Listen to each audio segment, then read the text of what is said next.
Hello guys, welcome to Pakistani Real Action. तो कैसे हैं आप सब? उम्मीद है आप सब बढ़िया होंगे और मजे में होंगे। मेरा नाम मुमताज है। मैं हूं Bashir. So guys, BJP wins Delhi election 2025। 5 big reason for Aam Aadmi party defeat. भाई साहब, तो मतलब जिस दिल्ली का यकीन करो कुछ कहता ही नहीं था कि अरविंद केजरीवाल उधर हारेगा, वो भी बीजेपी जीत गई है। वो ओपन लेवल भाई देखो साहब, मैं ये बीजेपी का। देख रहा हूँ। पहले उसको कोई एग्जिट पोल में बता रहे थे आप पार्टी जीतेगी, लेकिन हाँ बीजेपी ने कैसे भाई कौन सा भाई, पलटा है। आप अंदाजा लगाओ। और वो भी कोई, अभी मैं देख रहा था टीवी इंडिया की ना, हम्म 49 सीट्स वो- जीती हुई थी बीजेपी, 20 सीट आम आदमी पार्टी। हाँ, भाई इतना फर्क यार, फिर इतना तो बुरे पता तरीके ना से आ यार। रहा है। हाँ ना यार, भाई देखो यार, बीजेपी की जो पॉपुलैरिटी है डेली बढ़ रही है। पहले सही बात देखते है। हैं सीन क्या हुआ है, सारा कुछ बहुत ही मजे की वीडियो है, तो स्टार्ट। स्टडी IQ IAS, आपका सिलेक्शन हमारा मिशन।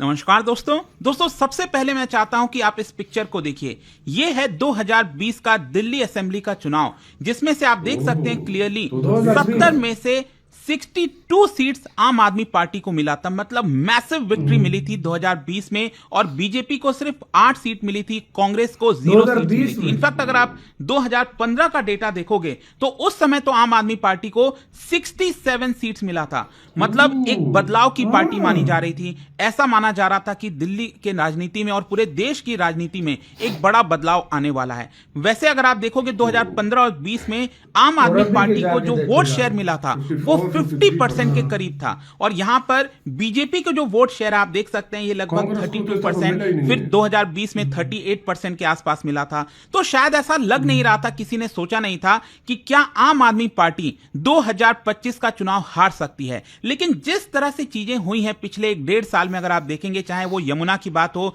या फिर शीश महल हो गया, बहुत सारी चीजों को लेकर डिस्कशन हुआ है। और अभी अगर आप मीडिया रिपोर्ट्स के आधार पर देखेंगे, जो बीजेपी को वोट परसेंट मिलने जा रहा है वो लगभग 50% के करीब है, 48-49% के करीब है। वहीं आम आदमी पार्टी का वोट शेयर 50% से गिरकर 42-43% होने जा रहा है। अगर आप मीडिया के हिसाब से देखेंगे इस समय, क्योंकि ध्यान रखिएगा पूरी तरह से चुनाव का जो रिजल्ट है अभी डिक्लेयर नहीं किया है, लेकिन कहीं ना कहीं आपको दिशा पता चल गई होगी कि दिल्ली के अंदर किसकी सरकार बनने जा रही है। तो इसके हिसाब से अगर आप देखिए तो बीजेपी को जो सीट है टोटल, वो आपका 41-42 के आसपास बताया जा रहा है। कई बार ऐसा लग रहा है कि बीजेपी 48 सीट्स जीत जाएगी, 50 सीट्स जीत जाएगी। अब तो क्या है कि शाम तक जब एग्जैक्ट रिजल्ट पता चलेगा तब हम देख सकेंगे। लेकिन आपको पता ही है कि मेजॉरिटी के लिए 35 सीट से ज्यादा चाहिए। मतलब 36 सीट्स अगर आ गई तो यहां पर जिस पार्टी को सीट मिलती है 36, वो चुनाव जीत जाएगा और वो सरकार बनाएगा। इनफैक्ट यहां पर मैं इलेक्शन कमीशन का जो डेटा है, जो सबसे पुख्ता माना जाता है, तो अभी तक जो काउंटिंग चल रही है, जिसमें आप देख सकते हो 62 के लीड सामने आए हैं, जिसमें से बीजेपी को 39 सीट्स आगे बताया जा रहा है। ये रिजल्ट डिक्लेयर नहीं किए गए, ध्यान रखिएगा, ये लीड है बेसिकली। तो यहां पर ऑब्वियस सी बात है 36 से ज्यादा ही है। मतलब ऐसा लग रहा है कि जो बीजेपी है वो चुनाव जीतने वाली है। वहीं आपको पता होगा कि बहुत सारे सीट्स के ऊपर कांटे की टक्कर है। जैसे कि आप देख सकते हैं नई दिल्ली वाली जो सीट है, उसमें अरविंद केजरीवाल और जो बीजेपी के प्रवेश साहिब सिंह हैं, उनके बीच में बड़ा टक्कर होने जा रहा है। इसमें अभी के लिए बताया जा रहा है कि अरविंद केजरीवाल जी आगे हैं 200-300 वोट से, या फिर कई बार 500-600 वोट से। लेकिन कई बार ऐसा लग रहा है कि जो बीजेपी के प्रत्याशी हैं वो यहां पर आगे निकल रहे हैं। तो इस तरह के कई बार आपको टक्कर देखने को मिलेगी। इनफैक्ट अभी जो करंट सीएम है दिल्ली की, अतिशी, वो भी कालका जी से पीछे चल रही थी, ऐसा मीडिया रिपोर्ट्स के आधार पर अगर आप देखोगे। तो लगातार ये ऊपर नीचे चलता रहेगा। लेकिन कहीं ना कहीं ऐसा लग रहा है कि बीजेपी जो है वो दिल्ली के अंदर सरकार बना रही है। और 27 साल के बाद मैं आपको सब कुछ डेटा वगैरह बताऊंगा कि कैसे 27 साल के बाद बीजेपी आ रही है, और साथ ही साथ 5 बड़े कारण क्या है जिसकी वजह से आम आदमी पार्टी ये चुनाव हार रही है। सबसे पहले यहां पर थोड़ा सा मैं आपको दिल्ली का जो पॉलिटिकल हिस्ट्री है वो बता देता हूं। 1951 में सबसे पहला चुनाव हुआ था। आप ध्यान रखिएगा, 1951-52 में जो है यहां पर जो दिल्ली असेंबली है वो बनती है। लेकिन उसके बाद क्या होता है, 1957 से 1993 के बीच में इसको सिंपली यूटी रखा जाता है। मतलब एक नॉर्मल जो यूनियन टेरिटरी होता है विदाउट असेंबली, वो दिल्ली का स्टेटस होता है लगभग 37 ईयर्स तक। फाइनली क्या होता है कि बहुत सारे जो पॉलिटिकल पार्टीज हैं, नेता हैं, वो बार बार मांग करते हैं कि दिल्ली को फुल स्टेटहुड मिलना चाहिए या फिर एक प्रॉपर लेजिस्लेटिव असेंबली होनी चाहिए। इसको देखते हुए 1991 में जो पीवी नरसिम्हा राव हैं वो इस चीज को मानते हैं और आप देख सकते हो दिल्ली के अंदर एक असेंबली जो लेजिस्लेटिव असेंबली है वो बनाई जाती है, वो पावर दिया जाता है और इसके अंदर टोटल 70 सीट्स होते हैं। लेकिन इसमें ध्यान रखिएगा दिल्ली सरकार के पास जो लैंड लॉ और ऑर्डर है वो उसके पास नहीं रहता, वो सेंट्रल गवर्नमेंट के पास ही रहता है और वही सिस्टम अभी चलता आ रहा है। तो इनफैक्ट अगर आप देखोगे इस चार्ट में आपको सब कुछ समझ में आ जाएगा। 1952 में जो पहला असेंबली बना था उसमें टोटल 48 सीट्स थे, जिसमें INC that is Indian national Congress party को 39 सीट्स और उस समय ये भारतीय जनसंघ था, उनको 5 सीट मिला था। फाइनली 37 ईयर्स के बाद आप देख सकते हो एक और चुनाव होता है 1993 में और आप देख पाएंगे इसमें टोटल 70 सीट्स हैं और उस समय ध्यान रखिएगा बीजेपी को एक बड़ी जीत हासिल हुई थी और उस समय आप देख सकते हो ये जो बीजेपी की सरकार थी इसमें टोटल बीजेपी के 3 लीडर चीफ मिनिस्टर बने थे। सबसे पहले मदन लाल खुराना, उसके बाद साहेब सिंह वर्मा और फाइनली सुषमा स्वराज भी दिल्ली की चीफ मिनिस्टर थी, ध्यान रखिएगा। लेकिन क्या होता है कि ये जो जीत थी दिल्ली के अंदर बीजेपी की, ये आखिरी जीत थी। मतलब 1998 तक बीजेपी रूल की दिल्ली के अंदर और 27 साल तक बीजेपी पावर में नहीं आई, क्योंकि 1998 में जो चुनाव हुआ था आप देख सकते हैं यहां पर कांग्रेस को 52 सीट्स, 2003 में जो चुनाव हुआ कांग्रेस को 47 सीट्स और 2008 में जो चुनाव हुआ कांग्रेस को 43 सीट्स। और अगेन आपको सबको पता ही होगा शीला दीक्षित, उनका एक रिकॉर्ड नंबर रहा है, 3 बार लगातार वो चीफ मिनिस्टर रही हैं। फिर उसके बाद आप सबको पता है कि जो पूरा करप्शन का जो रैली निकलता है, अन्ना हजारे एंटी करप्शन जो मूवमेंट पूरा चलता है, उसके बाद अरविंद केजरीवाल जी सामने आते हैं और फाइनली आप देख सकते हो यहां पर 2013 में जो चुनाव होता है उसमें आम आदमी पार्टी कॉन्टेस्ट करती है इलेक्शन और ये हंग असेंबली हो जाती है। किसी को भी क्लियर मैंडेट नहीं मिलता है क्योंकि 36 सीट चाहिए होता है यहां पर आपको मेजॉरिटी के लिए, लेकिन बीजेपी को 32 आता है, आम आदमी पार्टी को 20 और कांग्रेस को 8। और सरप्राइजिंगली आप सबको याद होगा आम आदमी पार्टी और कांग्रेस मिलकर सरकार बनाते हैं। कांग्रेस जो है वो आम आदमी पार्टी को सपोर्ट करती है और आम आदमी पार्टी सरकार चलाती है। लेकिन आप सबको याद होगा आई थिंक शायद 48 या 49 डेज में यहां पर आम आदमी पार्टी जो है वो हट जाती है, पीछे हट जाती है। उनका कहना है कि नहीं, हम ये सरकार नहीं चलाएंगे एंड इसकी वजह से फाइनली लगभग 1-1.5 साल के बाद यहां पर 2015 से वापस से चुनाव होता है और इसमें जो जीत मिलती है आम आदमी पार्टी को, मतलब काबिले तारीफ है। आप देख सकते हो 67, कोई इमेजिन भी नहीं कर सकता था कि 70 सीट्स में से 67 सीट्स आम आदमी पार्टी को मिलेगी। फिर उसके बाद 2020 में अगेन चुनाव हुआ, 62 सीट्स आम आदमी पार्टी को मिला और लगातार 2 बार अरविंद केजरीवाल जी चीफ मिनिस्टर रहे। लेकिन जैसा कि मैंने आपको बताया वीडियो में कि यहां पर जिस तरह के हालात इस समय हैं, बीजेपी जो है ये चुनाव जीतने जा रही है। अब बात यही है कि आखिरकार कितने सीट से जीतेगी, क्या बीजेपी को 50 सीट्स आएंगे या 40 सीट्स आएंगे या फिर 37 सीट्स आएंगे, डिपेंड करता है क्योंकि थोड़ा बहुत आंकड़ा जो है वो ऊपर नीचे हो रहा है। लेकिन क्वेश्चन यहां पर यह है कि वो 5 बड़े कारण क्या है जिसकी वजह से जो अरविंद केजरीवाल जी हैं वो चुनाव हार रहे हैं, जो आम आदमी पार्टी है वो चुनाव हार रही है। सबसे पहला कारण मैं आपको बताता हूं। देखो क्या होता है ना, कोई भी पार्टी या फिर कोई भी ऑर्गेनाइजेशन या फिर कोई भी इंस्टीट्यूट अगर आप ले लो, अगर उसका ब्रांड एक सिंगल पर्सन है और उस सिंगल पर्सन का ब्रांड को धक्का लगता है तो कहीं ना कहीं पूरा ऑर्गेनाइजेशन, पूरा जो पार्टी है वो हिल जाती है। क्योंकि आपको पता ही होगा कि जब से आम आदमी पार्टी का जन्म हुआ है तब से यहां पर जो अरविंद केजरीवाल जी हैं वो उसके फेस हैं। तो ऑब्वियस सी बात है जब वो आए थे तो सबको कहीं ना कहीं एक बड़ा भरोसा हुआ था कि एक इंडियन रेवेन्यू सर्विस IRS जो सर्विस है उससे जॉब छोड़कर वो एक्टिविज्म में आए, करप्शन को हटाने के वादे से पूरे आए। और अगर आप उनका पहनावा देखोगे, हर चीज देखोगे तो आम आदमी जो है वो उनसे कनेक्ट कर पाता था। मतलब जो शर्ट पहना हुआ, जिस तरह से मफलर लगाना हुआ, पेन लगा होता था शर्ट में, आप सबको पता होगा।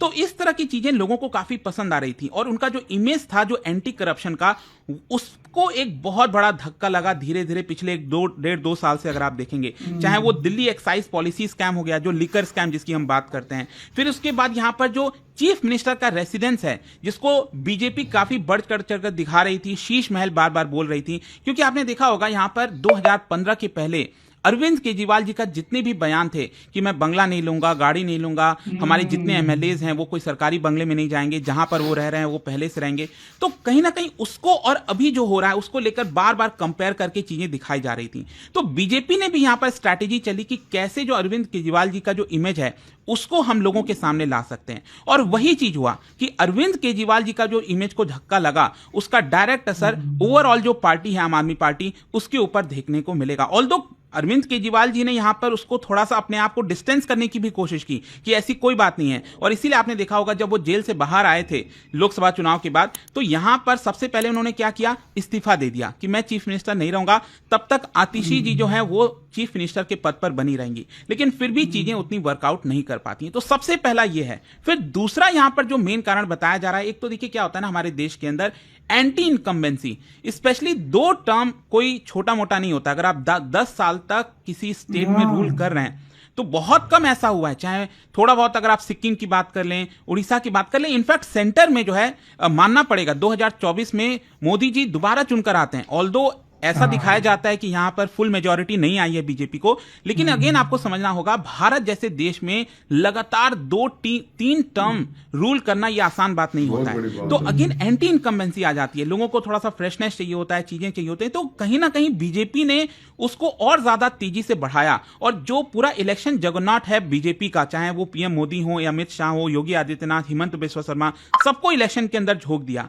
और इसी की वजह से आप कह सकते हैं कहीं ना कहीं जो आम आदमी पार्टी है वो शायद पिछले 10 साल से जो रूल कर रही थी कोई फ्रेशनेस नहीं ला पा रही थी दिल्ली के अंदर, लोगों को भी ऐसा लग रहा था कि एक बदलाव की जरूरत है। कहीं ना कहीं ये एक बड़ा कारण है। नेक्स्ट यहां पर जो तीसरा बड़ा कारण देखिए, हाफ ट्रूथ एंड यमुना का जो पूरा इशू सामने आया है। देखिए कहीं ना कहीं लोगों को यह चीज समझ में आ रही थी कि 2014-15 के पहले अरविंद केजरीवाल जी क्या बोलते थे और अभी क्या बोल रहे हैं। स्पेशली यहां पर यमुना की मैं बात करना चाहूंगा, बार बार 2-3 रिकॉर्डिंग्स प्ले करके दिखाई जा रही थी कि 2015 के चुनाव में भी अरविंद केजरीवाल जी ने बोला कि अगर यहां पर यमुना साफ नहीं हुआ 5 साल में तो मुझे वोट मत दीजिएगा। फिर 2020 में उन्होंने ये चीज कहा कि यमुना साफ नहीं हुआ तो मुझे वोट मत दीजिएगा, और 2025 में भी यही कुछ चीजें वो कह रहे थे। आपने देखा होगा रिसेंटली उन्होंने कई सारे पॉडकास्ट वगैरह किए थे अलग अलग जो इन्फ्लुएंसर्स हैं उनके साथ मिलकर, लेकिन यहां पर लोगों को ऐसा समझ में आया कि बार बार वो ये चीज कहते तो हैं कि आप मुझे वोट मत करिएगा अगर इस बार साफ नहीं हुआ, और बार बार वो ये चीज कह रहे हैं फिर से। और रिसेंटली तो यमुना का जो मुद्दा है वो बहुत ज्यादा हाईलाइट हो गया। मतलब जिस तरह के बयान दिए गए थे अरविंद केजरीवाल जी के द्वारा, जिसको लेकर इलेक्शन कमीशन ने भी नोटिस भेजा था कि यहां पर आप ये कह रहे हो, अरविंद केजरीवाल जी ने क्लेम किया कि हरियाणा जो बीजेपी की सरकार है जहां पर वो पॉइजन मिक्स करके भेज रही है दिल्ली के अंदर जो पानी आ रहा है यमुना का। तो एक बहुत बड़ा बयान आता है, एक सेंसेशन जो कहते हैं ना वो क्रिएट करने की कोशिश की जा रही थी। तो ये चीज हो सकता है शायद लोगों को पसंद नहीं आया होगा। इलेक्शन कमीशन ने भी सफाई मांगी कि ये जो पॉइजन की आप बात कर रहे हो वो पॉइजन किसने मिलाया, क्या है, आप प्रूफ तो दो, बस आप इस तरह से चीजें कह रहे हैं। तो ये चीज शायद लोगों को पसंद नहीं आ रहा होगा। नेक्स्ट जो चौथा एक बड़ा कारण लेट मी टेल यू क्या है ना कि वैसे तो हमारे देश में मिडिल क्लास की संख्या बहुत बड़ी है, लेकिन स्पेशली दिल्ली के अंदर अगर आप देखोगे ना तो मिडिल क्लास बहुत ज्यादा मैसिव है, काफी ज्यादा बड़ा है।